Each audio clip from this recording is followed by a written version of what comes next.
Itong video na bibigyan natin ng reaction video natin ngayon ay hindi ko pa to napanood. Sumula kay Pinoy Mystery Channel.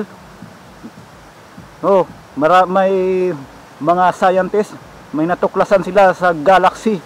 So anak ko ya ito mga kapatid, natuklasan nila na magbabago sa iyong mananaw o sa mga mananampalataya dyan, no, naniniwala sa Diyos. So kung trip mo ang ganitong klaseng video ay mag-subscribe ka na kay Pinoy Mystery Channel at huwag mo na rin kalimutan mag-click the notification bell para updated ka sa mga video na i-upload niya, at mag-subscribe ka na rin sa channel ko, Team Tiger Shark. So sari-sari tayo dito, may reaction video, may self-defense, may exercise, exercise tutorial, yan. Pero mas paborito ko rin itong reaction video kasi kapag hindi na nakakapagod. So ano pang hinihintay natin? Simulan na natin.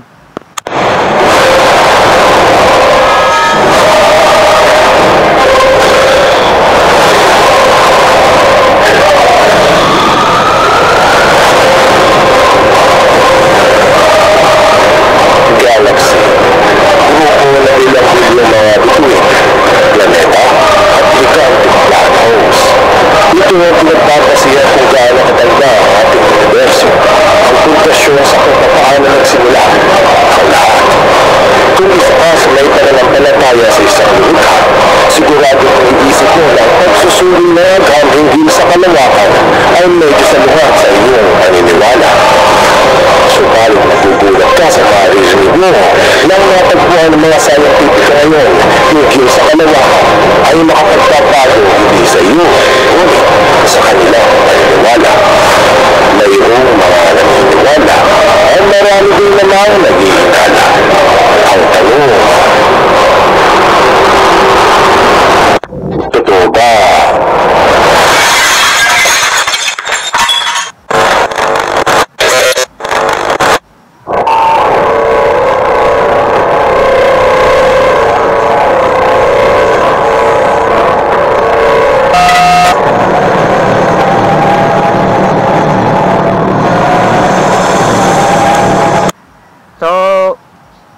Mga kapatid, so ako nung nag-aaral pa ako sa high school, sa elementary at sa high school, so hindi ko to masyadong paborito itong science talaga.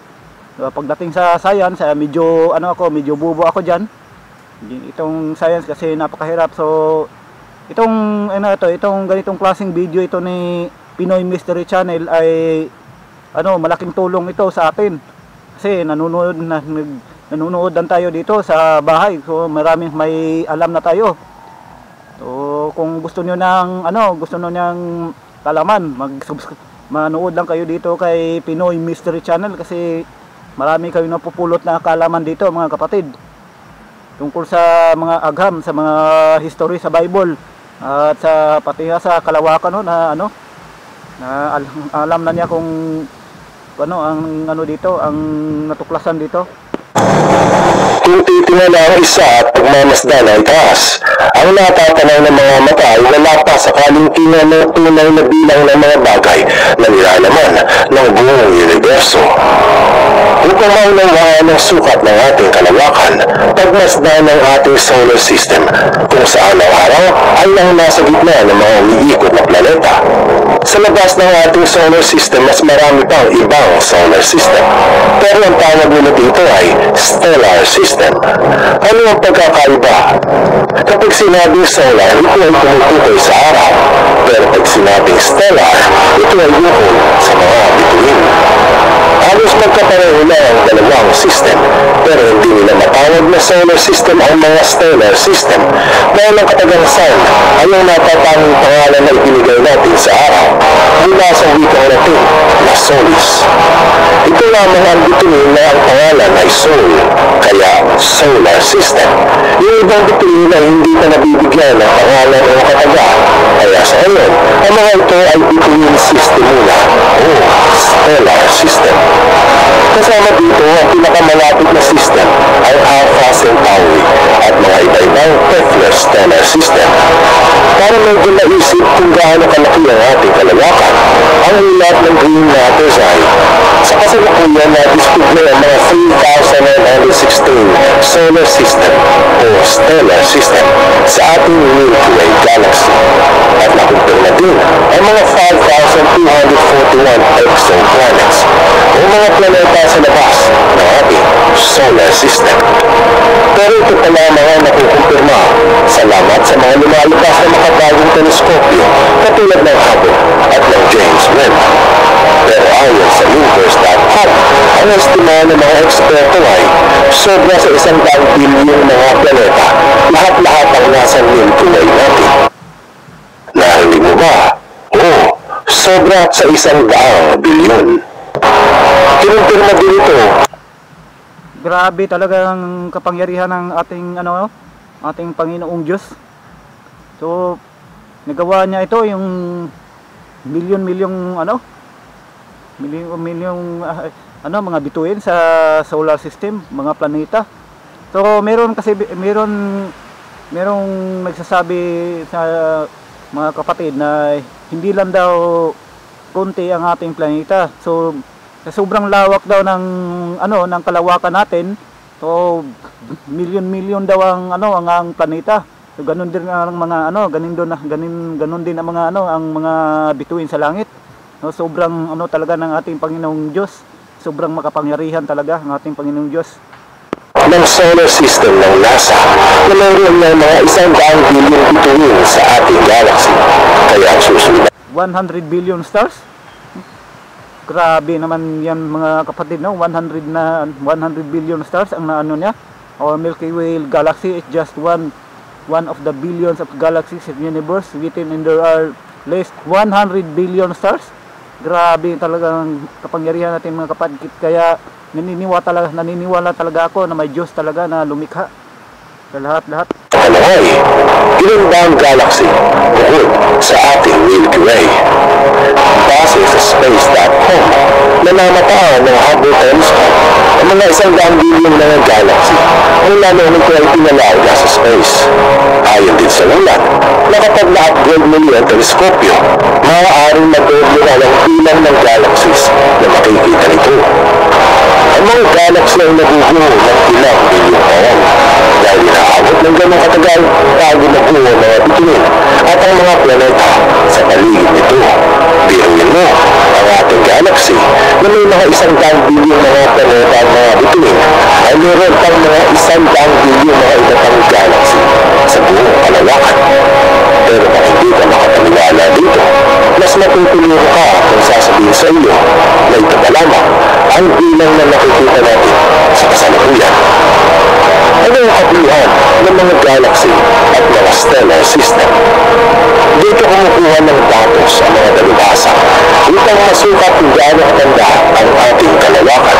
Sa madaling sabi, ang mga galaxy ang basihan kung kailan nagsimula ang lahat. At nagsimula ang lahat mga 14.8 billion years sa nakaraan. Paano kaya nila nasukat ang edad ng universo? Ang unang paraan ng mga astronomers ay ang pagsusuri sa kulay ng liwanag o ng light spectrum ng mga bituin. Sumunod ay kung gaano ito kaliwanag sa tulong ng formula ni Friedman at ng Hubble Telescope at ng James Webb na susukat ang paglayo ng mga bituin sa isa't isa. Ito ang kinakalkula at balik upang makuha ang edad ng kalawakan. Kinumpirma rin ito sa iba't ibang larangan ng agham. Ang natuklasan ay naging basihan ng marami pang pag-aaral sa ating kalawakan. Ito ay naging benchmark pagdating sa astronomy o sukatan ng mga bagong tuklas. Sa makatuwid, kung may bagong tuklas na hindi sangayon sa edad ng kalawakan, ito ay siguradong patag na rin ng mga kritiko. Siyempre nga naman, paano ito magiging totoo kung sa unang natuklasan? Ang tanda ng kalawakan ay isa sa mga nagbigay ng matibay na kredibilidad sa paraan ng siyensya at pagsusuri ng mga scientifico, lalo na pagdating sa relihiyon ng tao. Pagdating sa relihiyon ng tao, so ano ba ang relihiyon mo? Kasi may ibang nagsasabi na ito daw ang ating kalawakan ay nanggaling daw sa pagsabog. O yung iba naman, Diyos ang gumawa nito. Tingnan nyo na, sa sobrang ganda ng ano nito, ng kalawakan nito, galing ba to sa pagsabog? Yung mga ano, yung ating planeta na yung planeta tamang-tama ang pagkapwesto, yung araw hindi masyadong mainit, hindi rin masyadong malamig. So, hindi ako naniniwala na galing sa ano, sa pagsabog.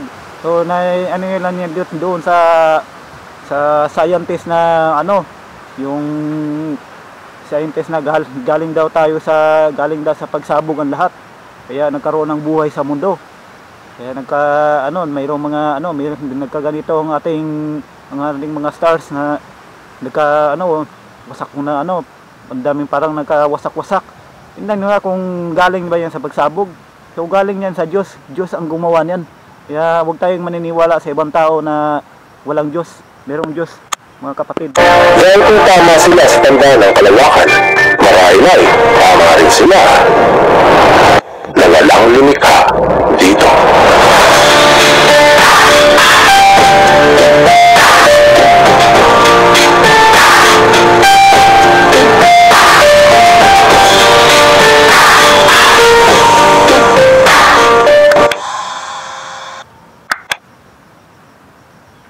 Ano ang bagong tuklas sa astronomy?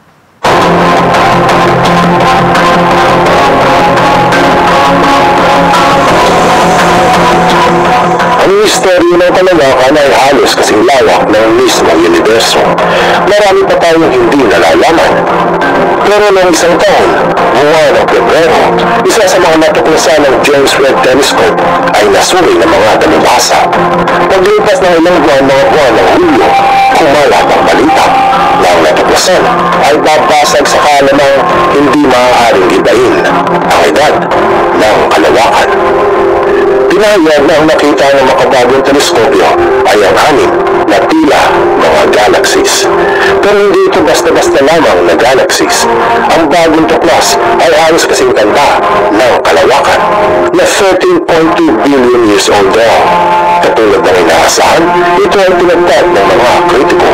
Hindi rin ito posible sa dahilan ang kalawakan ay 13.8 billion years old. Paano naging halos na kasing tanda ang dalawa? Malaking usapan ito ngayon sa larangan ng theoretical at astrophysics. Isa sa mga dalubhasa ay si Michio Kaku. Ito ang sabi niya. Well, that's the problem. The James Webb Space Telescope is upsetting the apple cart. All of a sudden we realize we have to rewrite all the textbooks about the beginning of the universe. Now, it takes many billions of years to create a galaxy, like the Milky Way galaxy, with 100 billion stars, many billions of years old. But the James Webb Telescope has identified 6 galaxies that exist 500 million years after the Big Bang, that are up to 10 times bigger than the Milky Way galaxy. That shouldn't happen. There should not be primordial galaxies that are bigger than the Milky Way galaxy that are only 500 million years old. Something is wrong. We may have to revise our theory of the creation of the universe. Ayon sa eksperto, kung mapapatunayan, ang bagong natuklasan ay maaaring bumasag sa mga kaalaman hinggil sa simula ng ating kalawakan. Ayon din sa kanya, may posibilidad raw na baguhin ang nakatala sa agawang. Sinabi din ito sa Space.com na nadiskubre ng James Webb Telescope ay hindi raw dapat na naroon. Masyado raw itong malaki at masyadong maaga kasunod ng Big Bang. Kaya napag-isip ang mga eksperto. Dahil sa salungat ito sa edad ng kalawakan, nagsimula ng pagulaanan ito ng ibang dalubhasa. Kaya ang paalala sa silid na kailangan raw mag-ingat ang mga scientifico dahil kung mapapatunayan hindi galaxy ang mga natuklasan, may potensyal na mawala ng tiwala sa mga scientists ang mga bumabasa. Isa sa mga hindi nais sa larangan ng agawang na mawalan ito ng kredibilidad. Siyempre nga naman, kung nagkamali sila sa edad ng kalawakan, marahil na naiisip ng tao na marami rin silang mali at yung kaalaman na walang lumikha sa kalawakan. Sa kasalukuyan, patuloy sa pag-aanalisa ang mga dalubhasa dahil totoo na kamangha ang nataklasang 6 na bagong galaxy ng James Webb Telescope. Marahil sa hinaharap, ang karagdagang pagsusuri ay nagbibigay liwanag sa tunay na natagpuan sa kaduluduluhan ng ating kalawakan. At marahil ay ang siyensya na rin ang magpapatunay na mayroong isang makapangyarihan sa likod ng ating universo. Anong aral ang makukulit dito? Ang kredibilidad ng science pagdating sa katotohanan ay ang quantifiable at quantitative proof, katulad ng pagsukat nila sa edad ng galaxy. Subalit hindi naman lahat ng totoo ay nasusukat o nasusulat sa papel. Katulad ng mga bagong galaxy na hindi pa natutuklasan, hindi pa nila ito nasuri at nabigyan ng liwanag. Marahil lang ganun din ang katotohanan sa isang nilikha. Siguro ay hindi pa ito maabot ng siyensya, kaya hindi nakatunayan. At hindi pa lamang natutuklasan ng agad, kaya ayaw kanilang paninalaan sa ngayon. Buksan mo ang iyong isip at hayaang lumalim pa ng lubusan ng iyong paglawa sa mga kasaysayang kapupulutan ng maraming aral. Tandaan, katotohanan ng susi sa tunay na kalayaan. Alright mga kapatid, so tama yung sinabi ni Pinoy Mystery Channel. Sa likod nito mayroong nagmamanipula nito. So alangan naman na lumitaw itong mga sobrang gandang mga galaxy nito sa kalawakan. Alangan naman yung lumitaw lang itong yung mga sobrang gandang mga bituin. So sa likod talaga mayroon talagang nagmamanipula dito. Ito ay ang Diyos. So sobrang napaka-misteryoso ng Diyos natin eh. Sobrang makapangyarihan. Humble ang ating Diyos.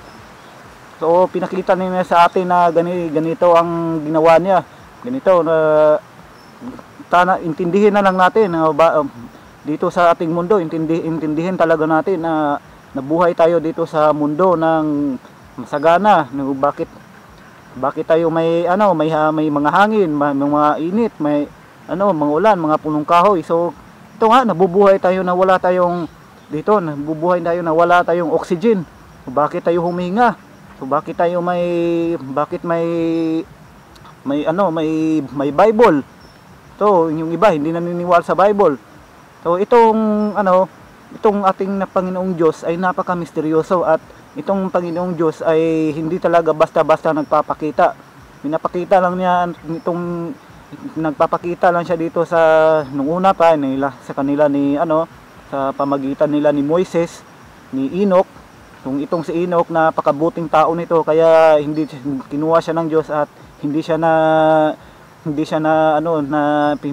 na pinagdaanan ang kamatayan. So itong Diyos ay napaka-kapangyarihan, napaka-misteryoso, napaka-humble talaga ng Diyos Ama natin. Kaya itong ating naniniwala talaga ako na may Diyos, naniniwala talaga na totoo ang nakasulat sa Biblia.